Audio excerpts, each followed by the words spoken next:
శ్రీశైలంలో AP tourism హరిత hotel పేరుతో సైబర్ కేటగాళ్లు నకిలీ వెబ్సైట్ నిర్వహిస్తున్నారు. ఏడాదిగా కొనసాగుతున్న ఈ మోసం తాజాగా వెలుగులోకి వచ్చింది. బెంగళూరుకు చెందిన ఓ పర్యాటకుడు ఆన్లైన్లో శ్రీశైలంలో హరిత హోటల్ పేరుతో ఉన్న వెబ్సైట్ను నమ్మి మోసపోయారు. సదరు వెబ్సైట్ నిర్వాహకుడిని ఫోన్లో సంప్రదించి వసతి గది దర్శనం కోసం 15,950 రూపాయలు ఫోన్పే చేశారు. బుకింగ్ రసీదు తీసుకొని ఆదివారం శ్రీశైలం వచ్చారు.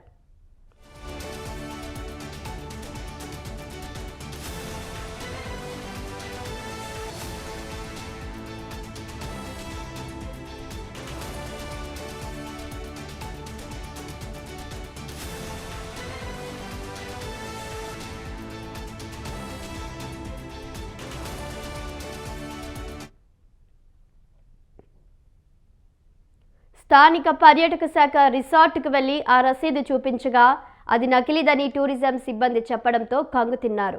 ఈ విషయంపై హరిత రిసార్ట్ మేనేజర్ పవన్ను వివరణ కోరగా నకిలీ వెబ్సైట్ గురించి ఈ ఏడాది ఫిబ్రవరిలో శ్రీశైలం పోలీసులకు లిఖితపూర్వకంగా ఫిర్యాదు చేసినట్లు తెలిపారు. భక్తులు పర్యాటకులు నకిలీ వెబ్సైట్లపైన సంప్రదించకుండా అధికారిక వెబ్సైట్లోనే వసతి గదులు బుక్ చేసుకోవాలని సూచించారు.